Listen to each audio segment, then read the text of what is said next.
नमस्कार, मैं हूं श्रीकांत प्रजापति और आप मेरे साथ देख रहे हैं बीसीसी न्यूज। आई खबरों में बढ़ने से पहले डालते हैं सुर्खियों पर एक नजर।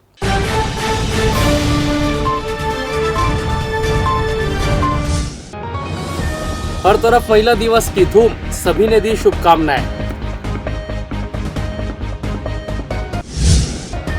महिला दिवस पर सम्मान समारोह, हर क्षेत्र की महिलाओं का किया गया सम्मान। मनाया गया जन औषधि दिवस, कम मूल्य से मरीजों का हो रहा फायदा। और पीएम मोदी आ रहे बिलासपुर, प्रशासन ने चालू की तैयारियां। तो ये थी सुर्खी, अब खबरें विस्तार से। प्रथम एजुकेशन फाउंडेशन, जो देश भर में कौशल विकास के क्षेत्र में अग्रणी भूमिका निभा रही है, ने अंतर्राष्ट्रीय महिला दिवस के अवसर पर एक विशेष कार्यक्रम का आयोजन किया। यह कार्यक्रम संस्था के बिलासपुर स्थित केंद्रों हेल्थ केयर, ब्यूटी पार्लर और ऑटोमोटिव में प्रशिक्षण प्राप्त कर चुकी और वर्तमान में प्रशिक्षण ले रही छात्राओं को प्रेरित करने के उद्देश्य से आयोजित किया गया। इस अवसर पर देश के विभिन्न राज्यों में कार्यरत प्रशिक्षित छात्राओं को स्मृति चिन्ह देकर सम्मानित किया गया। इन छात्राओं ने अपने अनुभव साझा करते हुए बताया कि किस तरह प्रथम एजुकेशन फाउंडेशन के प्रशिक्षण ने उनके कैरियर को संवारने में मदद की और उन्हें आत्मनिर्भर बनाया। कार्यक्रम में प्रशिक्षकों ने भी कौशल विकास के महत्व पर प्रकाश डालते हुए बताया कि संस्था का उद्देश्य महिलाओं को स्वावलंबी बनाना है, ताकि वे अपने पैरों पर खड़ी होकर अपने परिवार और समाज के विकास में योगदान दे सके। वर्तमान में प्रशिक्षण प्राप्त कर रही छात्राओं ने भी इस कार्यक्रम से प्रेरित होकर अपने उज्ज्वल भविष्य की दिशा में आगे बढ़ने का संकल्प लिया। संस्था के अधिकारियों ने बताया कि प्रथम एजुकेशन फाउंडेशन आगे भी इस तरह के कार्यक्रम आयोजित करता रहेगा, जिससे अधिक से अधिक महिलाएं सशक्त हो सके और अपने सपनों को साकार कर सके। जी, आज प्रथम एजुकेशन फाउंडेशन की तरफ से यहाँ पर प्रथम पाल एलुमनाई मीट का आयोजन किया गया है, यानी पाल इवेंट का ऑर्गेनाइज़ किया गया है। प्रथम एजुकेशन फाउंडेशन एक जो है गैर सरकारी संस्था है, जो कि राष्ट्रीय स्तर पर शिक्षा और रोजगार के लिए काम कर रही है। तो आज यहाँ पर जो है हमारे जो टू व्हीलर मैकेनिकल में प्रशिक्षित बच्चे हैं, ब्यूटी पार्लर के ट्रेनिंग लिए हुए बच्चे हैं और हेल्थ केयर के ट्रेनिंग लिए हुए बच्चे हैं, जो आज के डेट में अलग अलग राज्यों में जाके अलग अलग प्रॉपर्टीज़ में जॉब कर रहे हैं, उन सभी लोगों को सम्मानित करने के लिए खास करके महिला दिवस के उपलक्ष्य में हमारे खास करके जो गर्ल्स स्टूडेंट रहे हैं, उन सभी लोगों को यहाँ पर आमंत्रित किया गया है। उनको सम्मानित करने के लिए हम सभी लोग उनको आमंत्रित किए हैं। आदर्श काची कुशवाहा समाज समिति बिलासपुर द्वारा लक्ष्मी मंदिर प्रांगण जिंगराजपुरा में विशेष सम्मान समारोह का आयोजन किया गया। इस कार्यक्रम में समाज के विभिन्न चुनावों में विजयी जनप्रतिनिधियों का स्वागत एवं सम्मान किया गया। समाज के वरिष्ठ जनों ने निगम पार्षद और पंचायतों में निर्वाचित पंच प्रतिनिधियों का पुष्पगुच्छ, शॉल और प्रतीक चिन्ह भेंट कर सम्मानित किया। इस अवसर पर समाज के पदाधिकारी और गणमान्य व्यक्तियों ने अपने विचार व्यक्त करते हुए कहा कि समाज के विकास के लिए शिक्षा, रोजगार, व्यवसाय और राजनीति में जागरूकता आवश्यक है। आदर्श काची कुशवाहा समाज समिति लगातार ऐसे प्रयास कर रही है जिससे समाज के सभी वर्गों को समान अवसर प्राप्त हो और वे प्रगति की राह पर आगे बढ़ सके। समारोह में वक्ताओं ने समाज के युवाओं को प्रेरित करते हुए कहा कि वे विभिन्न क्षेत्रों में अपनी भागीदारी सुनिश्चित करें और अपने हक और अधिकारों के प्रति सजग रहे। समिति के अध्यक्ष ने कहा कि समाज की एकता और समर्पण ही सबसे बड़ी ताकत है। कार्यक्रम में समाज के अनेक गणमान्य व्यक्ति, नवनिर्वाचित जनप्रतिनिधि और बड़ी संख्या में समाज जन उपस्थित रहे। आयोजन के अंत में सभी अतिथियों ने समाज की उन्नति के लिए एकजुट होकर कार्य करने का संकल्प लिया। आज हमारे समाज में जागरूकता ये हुआ है कि पार्षद पद चुनाव जीते, पंच चुनाव जीते, उसको समाज की ओर से हम चाहे कि हमारे समाज आगे बढ़े। इसके नाम से हम लोग इससे स्वागत करने के लिए आज ये सब कार्यक्रम रखे थे, सम्मान प्रदान रखे थे आज कि काशी समाज आगे चले। समाज के ऊपर नीति रहेगा तो राजनीति भी समझेंगे आदमी। अभी तक समाज को, काशी समाज में कोई समझते नहीं थे, आज राजनीति में आज समझे थे। 4-5 जने को टिकट मिला तो आज कम से कम इन लोग जीत बहुत संख्या में है शहर में अपना समाज, वो अच्छा से अच्छा कार्य करेंगे। समाज को आगे बढ़ाने के लिए पहले हमारा समाज बिखरा हुआ था, लग रहा था। सब युवाओं और बुजुर्गों के आशीर्वाद से, मेहनत से हमारी समाज पिछले 2 वर्ष में चुनाव हुआ तो आप लोगों के सामने था, और जैसे चुनाव हुआ हमारे बीच हमारा अध्यक्ष टीम चुन के आया, उनके द्वारा समाज की गणमान्य और सब युवाओं को सबके मेहनत से समाज को आगे बढ़ाने का एक संकल्प लिया गया। शिक्षा के क्षेत्र में भी काम कर रहा हमारा समाज के हमारे बच्चे शिक्षित हो। आप सामाजिक जो सम्मान समारोह है, ये सभी सामाजिक बंधुओं के एकजुटता का परिचय है। और साथ ही हम लोगों को जो ये कार्य का जिम्मेदारी मिली थी, तो हम लोगों ने समाज के प्रति, समाज के विश्वास पे खरे उतरकर इन्होंने अपना परचम फहराया है और समाज की एकजुटता दिखाई है। हमारा उद्देश्य यही है कि जो आज तक हमारे वार्ड में विकास नहीं हुआ है, उस विकास को आप समाज को कैसे आगे बढ़ाना चाहते हैं? क्या कैसा रहेगा आपका रणनीति, क्या रहेगा? शिक्षक बना है, शिक्षक या व्यवसाय या क्या? मैं इस सम्मान समारोह से अपने समाज में शिक्षक जागृत करूंगा। जिला कार्यालय में कार्यरत महिला कर्मचारियों के लिए यह अंतर्राष्ट्रीय महिला दिवस यादगार साबित हुआ। बरसों पुरानी उनकी मांग आखिरकार पूरी हो गई। उन्हें कॉमन रूम और झूलाघर वात्सल्य की सौगात मिली। जिला कार्यालय के मंथन हॉल के ऊपर कक्ष के एक हिस्से में कॉमन रूम और झूलाघर बनाया गया। इसे वात्सल्य नाम दिया गया है। कलेक्टर अवनी शरण ने इसका शुभारंभ किया। कलेक्टर ने इस अवसर पर सभी महिलाओं को महिला दिवस की शुभकामनाएं दी। आपको बता दें कि कॉमन रूम और झूलाघर की आवश्यकता काफ़ी समय से महसूस की जा रही थी, जिसे आज पूरा होने पर महिला कर्मचारियों की खुशी देखते ही बन रही थी। उन्होंने इसके लिए कलेक्टर और जिला प्रशासन का आभार जताया। नगर निगम commissioner Amit Kumar, deputy collector Rajni Bhagat सहित बड़ी संख्या में जिला कार्यालय की महिला कर्मचारी मौजूद थी। गौरतलब है कि सितंबर माह में कलेक्टर अवनी शरण ने महिला कर्मचारियों की समस्या जानने और समझने के लिए उनकी बैठक ली थी। बैठक में उनकी समस्या सुनकर निदान का भरोसा दिलाया था। इस सिलसिले में यह कॉमन रूम और झूलाघर तैयार किया गया है। कॉमन रूम में सोफा, टेबल, एसी, महिलाओं के लिए टॉयलेट की पूरी व्यवस्था की गई है। झूलाघर को बच्चों के अनुकूल बनाया गया है। यहाँ बच्चों के मन बहलाने के लिए खिलौने में बाल सुलभ सुविधाएं मौजूद हैं। यहाँ एक आंगनबाड़ी सहायिका भी बच्चों की देखभाल के लिए मौजूद रहेगी।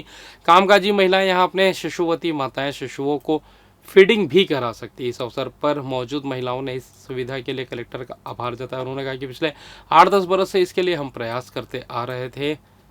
कामकाजी महिलाओं के लिए काम के साथ साथ बच्चों की जिम्मेदारी निभाना चुनौतीपूर्ण होता है। कई बार घर में किसी के ना होने पर हमें बच्चों की देखभाल के लिए अवकाश लेना पड़ता था। अब हमारी यह समस्या दूर हो गई है। अब हम निश्चिंत होकर कार्यकालीन दायित्वों का निर्वहन कर सकेंगे। उन्होंने बताया कि कॉमन रूम की आवश्यकता भी काफ़ी समय से महसूस कर रहे थे। यह हमारा अपना कोना होगा। छत्तीसगढ़ शासन के तत्वाधान में स्व सहायता समूह उद्यमियों के प्रोत्साहन हेतु दिनांक 9 मार्च से 12 मार्च 2025 तक मुंगेली नाका मैदान में सरस मेले का आयोजन किया जा रहा है, जिसमें बिलासपुर जिले सहित पूरे संभाग के जिलों से स्व सहायता समूहों द्वारा स्वनिर्मित उत्पादों की प्रदर्शन सह बिक्री के लिए लगभग 50 स्टॉल सजाया जाएगा, जिसमें स्व सहायता समूह द्वारा निर्मित विभिन्न स्वदेशी उत्पाद जैसे कपड़े, टेराकोटा, मसाला, अचार, बड़ी, पापड़, सजावटी सामान, हस्तशिल्प, बांस कला, मिलेट्स आदि अनेक उत्पादों के साथ ही मनोरंजन हेतु सांस्कृतिक कार्यक्रमों का आयोजन भी रहेगा। मेले में फूड जोन भी बनाया जा रहा है। इसको लेकर जिला प्रशासन ने अपनी तैयारी पूरी कर ली है। राष्ट्रीय स्वास्थ्य मिशन अंतर्गत वर्ष 2024-25 में जारी विज्ञापन अनुसार कम्युनिटी हेल्थ ऑफिसर के संविदा पदों हेतु दावापत्ति 12 मार्च को शाम 5 बजे तक आमंत्रित किया गया है। सूची अनुसार दावापत्ति करने वाले अभ्यर्थी निर्धारित प्रपत्र में आवेदन पत्र मुख्य चिकित्सा एवं स्वास्थ्य अधिकारी कार्यालय में शाम 5 बजे तक जमा कर सकते हैं। पदों की सूची एवं दावा आपत्ति का प्रारूप कार्यालय के सूचना पटल एवं जिले के वेबसाइट पर देखी जा सकती है। ज्ञात हो कि कुल 42 पदों में से जिला की स्वीकृति ROP 2024-25 में कम पदों की स्वीकृति होने के कारण 33 पदों पर भर्ती किए जाने का निर्णय लिया गया है, जिसके लिए रोस्टर अनुसार नीचे से 9 पद का आरक्षण हटाया गया है। प्रदेश में शिक्षा के अधिकार RTE के तहत EWS और BPL वर्ग के बच्चों कि सही तरीके से एडमिशन न होने को लेकर हाईकोर्ट ने राज्य सरकार और शिक्षा विभाग से जवाब तलब किया है। कोर्ट ने हाल ही में लागू किए गए नियमों से RTE सेटों में कटौती, एडमिशन में अनियमितता और फर्जी प्रवेश को लेकर भी स्पष्टीकरण मांगा है। याचिका में आरोप लगाया गया है कि बड़े निजी स्कूल RTE के तहत आने वाले आवेदनों को जानबूझकर खारिज कर रहे हैं। इसके बाद इन सीटों का डोनेशन और फीस लेकर भरा जा रहा है। याचिका में यह भी कहा गया है कि प्रदेश के प्रमुख निजी स्कूलों में कुल सीटों का केवल 3% ही RTE के तहत भरा जा रहा है। चिंता की बात यह है कि पिछले 1 साल साल में आरटीई के तहत एडमिशन की संख्या में लगभग 1.25 लाख की गिरावट आई है। कोर्ट ने सरकार और शिक्षा विभाग से पिछले वर्षों में आरटीई की 25% आरक्षित सीटों पर हुए एडमिशन और रिक्त सीटों की विस्तृत जानकारी मांगी है। साथ ही पूछा कि यदि खाली सीटों को ओपन कैटेगरी में भरा गया तो उसके लिए क्या प्रक्रिया अपनाई गई। इसके अलावा अदालत ने सरकार को आरटीई एडमिशन की संपूर्ण संरचना की जानकारी देने का निर्देश दिया है। और फिलहाल ये वक्त तो चला छोटे से ब्रेक का, मिलता है ब्रेक के बाद, कहीं जाइएगा नहीं। पिछले 17 वर्षों से रियल एस्टेट के क्षेत्र में दे रहे हैं अपनी सेवाएं और लगातार शहर की जनता को एक नई लिविंग लाइफस्टाइल। अपने कार्यों एवं सेवाओं के माध्यम से लाखों लोगों की उम्मीदों को दिया है आकार, इसलिए जिले में ही नहीं पूरे प्रदेश में इनकी पहचान है बरकरार। आपके सपनों के घर को हकीकत में बदल कर है दिखाना, इसलिए आपके लिए लेकर आए हैं भाटी आशिया।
और ब्रेक के बाद आप सभी का स्वागत है। ये बढ़ते अगली खबर की ओर।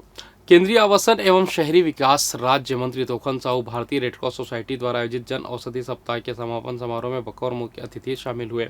कार्यक्रम की अध्यक्षता महापौर पूजा विधानी ने की। केंद्रीय राज्य मंत्री ने कहा कि 25,000 तक जन औषधि केंद्र और खोले जाएंगे, जिससे आमजन को कम से कम दाम में उच्च गुणवत्ता की दवाई मिल सके। जिनकी आर्थिक स्थिति अच्छी नहीं है उनके लिए जन औषधि केंद्र वरदान साबित हुआ है। कार्यक्रम में अतिथियों द्वारा जन औषधि केंद्र का अवलोकन किया गया और उपलब्ध दवाइयों के बारे में जानकारी प्राप्त की। इसके साथ ही जन औषधि के नोडल अधिकारी को निर्देश दिए कि यथासंभव जन औषधि की सभी दवाएं सभी जन औषधि केंद्रों में उपलब्ध कराई जाए।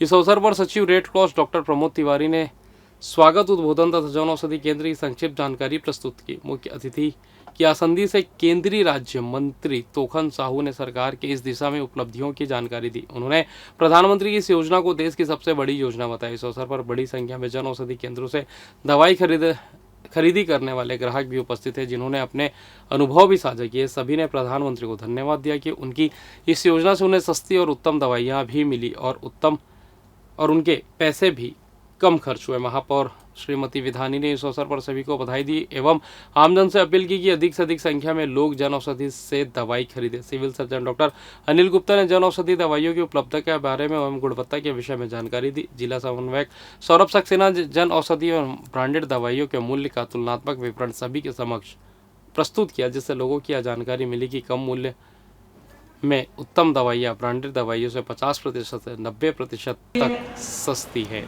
में हम सब यहाँ पर उपस्थित हैं। प्रधानमंत्री जन औषधि जो है उसके प्रचार प्रसार के विषय में भी हम सब यहाँ पर जिम्मेदार लोग उपस्थित हैं।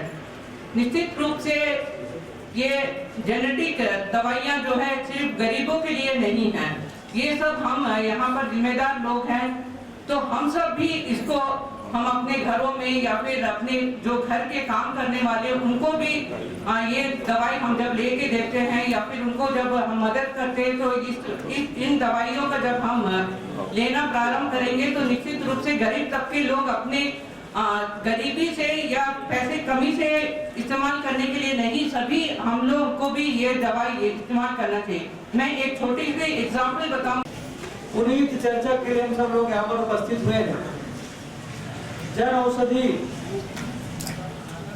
केंद्र के लिए माननीय प्रधानमंत्री जी के जो सोच है, और मुझे ये कहते हुए अत्यंत प्रसन्नता होती है कि भारतीय जनता पार्टी की सरकार माननीय नरेंद्र मोदी जी के नेतृत्व में स्वास्थ्य सेवाओं को सहज और सुलभ बनाने के लिए, सस्ता बनाने के लिए वो ऐतिहासिक कदम उठाए हैं, ऐतिहासिक पहल किए हैं। हम सब इस बात को भी जानते हैं कि स्वस्थ रहना ही समाज के लिए अति आवश्यक है। स्वस्थ मन में ही, स्वस्थ शरीर में ही स्वस्थ मन का वास होता है। आदमी जब स्वस्थ रहता है तभी उनके मन में स्वस्थ विचार आता है, और स्वस्थ व्यक्ति ही स्वस्थ समाज की कल्पना को साकार कर सकते हैं। और ये जो जन औषधि केंद्र है, वे न केवल सस्ता दवाइयाँ उपलब्ध कराती है बल्कि आत्मनिर्भर। प्रधानमंत्री नरेंद्र मोदी के बिलासपुर 30 मार्च को आगमन को लेकर प्रशासनिक तैयारियां तेज हो गई है। बिला के ग्राम मोहभट्टा में प्रधानमंत्री की विशाल आम सभा होगी। आम सभा के लिए स्थल चयन के साथ ही वहां तैयारियां शुरू कर दी गई है। संभाग आयुक्त महादेव कावरे एवं आईजी संजय शुक्ला ने अधिकारियों की टीम के साथ लेकर दोपहर में स्थल का निरीक्षण किया। कलेक्टर अवनी शरण, एसपी रजनीश सिंह सहित जिला प्रशासन और पुलिस के आला अफसर मौजूद थे। मोहभट्टा गांव में लगभग 55 एकड़ खुले मैदान में प्रधानमंत्री की सभा होगी। अधिकारियों ने इस मैदान के विभिन्न हिस्सों में विभिन्न व्यवस्थाओं के लिए स्थल चिन्हांकित कर तैयारियां प्रारंभ कर दी है। अफसरों के निर्देश पर 3-4 बुलडोजर ने मैदान समतलीकरण का कार्य तुरंत शुरू कर दिया। अधिकारियों ने लगभग 2 घंटे तक मैदान के हर कोने कोने तक भ्रमण कर मैदान का सूक्ष्म निरीक्षण किया। हेलीपैड, मंच, बैठक व्यवस्था, बैरिकेटिंग, प्रदर्शनी स्थल, पार्किंग, सुरक्षा व्यवस्था आदि छोटी छोटी जरूरतों पर विचार विमर्श किया और निर्देश दिए गए। नगर निगम आयुक्त एवं आयोजन के नोडल अधिकारी अमित कुमार, जिला पंचायत सीईओ एवं सहायक नोडल अधिकारी संदीप अग्रवाल, अतिरिक्त पुलिस अधीक्षक अर्चना झा, एसडीएम बजरंग वर्मा सहित आयोजन की तैयारी से जुड़े विभिन्न अधिकारी उपस्थित थे। बिलासपुर नगर निगम को हाईकोर्ट ने राहत देते हुए कमर्शियल कोर्ट के आदेश को निरस्त कर दिया है। कमर्शियल कोर्ट ने नगर निगम को कंसल्टेंट कंपनी को 4.07 करोड़ रुपए का भुगतान करने का आदेश दिया था। पूरा मामला स्टॉर्म वाटर ड्रेनेज सिस्टम के भुगतान को लेकर है। दरअसल नगर निगम ने 15 जुलाई 2010 को स्टॉर्म वाटर ड्रेनेज सिस्टम के लिए योजना और डिजाइनिंग का काम करने कंसल्टेंट की नियुक्ति करने टेंडर जारी किया। प्रक्रिया पूरी होने के बाद सिंगापुर की मैनहार्ट कंपनी को काम मिला। एग्रीमेंट के अनुसार प्रोजेक्ट की कुल लागत 1.18% राशि कंसल्टेंट को मिलनी थी। इसके लिए 24 जनवरी 2011 को एग्रीमेंट हुआ। कंपनी को 33.53 करोड़ रुपए का बनाकर भेजा गया, लेकिन कंपनी ने सर्वे कर 333.93 करोड़ रुपए का एस्टीमेट बना दिया। मैनहट कंपनी ने इस लागत पर 1.18% के आधार पर 4.7 करोड़ रुपए की मांग की, जिसके बाद नगर निगम ने कमर्शियल कोर्ट के फैसले के खिलाफ हाईकोर्ट में अपील की। हाईकोर्ट ने नगर निगम के पक्ष में फैसला सुनाया। कोर्ट ने कहा कि प्रोजेक्ट की अंतिम लागत को सरकार की मंजूरी नहीं मिली थी, इसलिए कंसल्टेंट की फीस का दावा गलत था। हाईकोर्ट ने मध्यस्थ और कंसल्टेंट के आदेश को निरस्त कर दिया। हाईकोर्ट ने इस आदेश के बाद नगर निगम को अब यह राशि नहीं देनी होगी। रायपुर में 4 साल के बच्चे को जिंदा जलाने वाले आरोपी युवक की फांसी की सजा को हाईकोर्ट ने उम्र कैद में बदल दिया है। चीफ जस्टिस रमेश सिन्हा और जस्टिस रविंद्र कुमार अग्रवाल की डिवीजन बेंच ने कहा कि दोषी की उम्र 35 साल है और उसका कोई आपराधिक रिकॉर्ड नहीं है। ऐसे में मृत्युदंड की जगह उम्र कैद की सजा पर्याप्त होगी। बता दें कि रायपुर के 7वें अतिरिक्त सत्र न्यायाधीश ने 3 माह पहले आरोपी को मृत्युदंड की सजा सुनाई थी। इस फैसले की पुष्टि के लिए हाईकोर्ट में अपील की गई थी। दरअसल उर्ला थाना क्षेत्र में रहने वाली पुष्पा चेतन ने 5 अप्रैल 2022 को अपने 4 साल के बेटे हर्ष कुमार चेतन की गुमशुदगी की रिपोर्ट दर्ज कराई थी। उसने बताया कि पड़ोसी पंचराम उसके दोनों बेटों दिव्यांश और हर्ष को घुमाने ले गया था। कुछ देर बाद दिव्यांश को लौटा दिया, लेकिन हर्ष को अपने साथ ले गया। देर रात तक हर्ष घर नहीं लौटा तो परिवार ने उसकी तलाश शुरू की। बच्चे के पिता जयेंद्र उर्ला इलाके में पूर्व पार्षद अशोक बघेल के मकान में किराए से रहता है, जबकि आरोपी पंचराम भी पड़ोस में किराए पर रहता था। उसने 4 साल कि हर्ष को किडनैप किया था, जिसके बाद पुलिस ने जांच में पंचराम का मोबाइल नंबर ट्रेस किया। उसका लोकेशन नागपुर मिला। 7 अप्रैल 2022 को पुलिस ने उसे नागपुर से गिरफ्तार किया। पूछताछ में उसने बताया कि हर्ष की हत्या कर दी और शव को नेवनारा और अकोली खार के पास चला दिया है। पुलिस ने 8 अप्रैल 2022 को पंचराम की निशानदेही पर जला शव बरामद किया। मृतक के पिता जयेंद्र चेतन ने शव की पहचान की। हाईकोर्ट ने पंचराम के अपराध को जघन्य मानते हुए कहा कि उसने मासूम बच्चे की निर्ममता से हत्या की थी। हालांकि हाईकोर्ट ने कहा कि यह रेयरेस्ट ऑफ रेयर मामला नहीं है जिसमें फांसी की सजा दी जाए। हाईकोर्ट ने फैसले में कहा कि मामले के तथ्यों और परिस्थितियों में मृत्युदंड की सजा उचित नहीं है। छत्तीसगढ़ में इन दिनों मौसम में बदलाव का दौर जारी है। रात और सुबह के समय ठंड तो दिन में गर्मी का एहसास हो रहा है। नरम हवाओं की वजह से प्रदेश के कई शहरों में गुलाबी ठंड है। हालांकि बीते दिनों की तुलना में अब गर्मी शुरू होगी। न्यूनतम तापमान और अधिकतम तापमान में बढ़ोतरी होने की संभावना है। शनिवार को प्रदेश में मौसम शुष्क रहेगा। वहीं मौसम विभाग के अनुसार अब प्रदेश में तापमान में बदलाव का दौर शुरू हो गया है। न्यूनतम तापमान और अधिकतम तापमान में बढ़ोतरी होगी। दूसरी ओर सरगुजा संभाग में बीते दिनों की तुलना में ठंड बढ़ गई है। पहाड़ों से आ रही नमी हवाओं के कारण क्षेत्र में ठंड बढ़ने लगी है, लेकिन अब रात का पारा बढ़ने से ठंड गायब हो जाएगी। बहरहाल इस बुलेटिन में बस इतना ही। मुझे दीजिए इजाजत, फिर होगी आपसे मुलाकात। तब तक देखते रहिए बीसीसी न्यूज़। नमस्कार।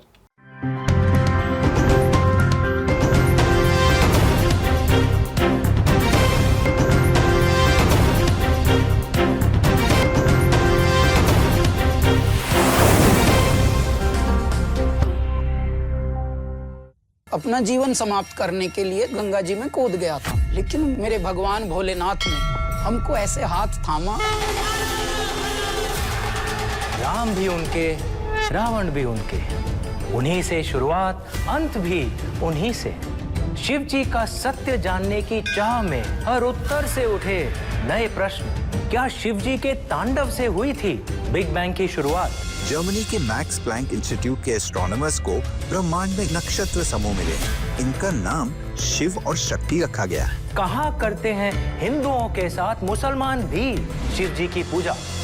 There is no भेदभाव in any form. शिव जी को लिंग के रूप में क्यों पूजते हैं? ये है शिव जी की खोज, ये है सनातन की खोज। Legends of Shiva with Amish premiere होगा 3 मार्च सोमवार रात 9 बजे डिस्कवरी चैनल पर। पिछले 17 वर्षों से रियल एस्टेट के क्षेत्र में दे रहे हैं अपनी सेवाएं और लगातार शहर की जनता को एक नई लिविंग लाइफस्टाइल। अपने कार्यों एवं सेवाओं के माध्यम से लाखों लोगों की उम्मीदों को दिया है आकार। इसलिए जिले में ही नहीं पूरे प्रदेश में इनकी पहचान है बरकरार। आपके सपनों के घर को हकीकत में बदल कर है दिखाना, इसलिए आपके लिए लेकर आए हैं भाटी आशिया।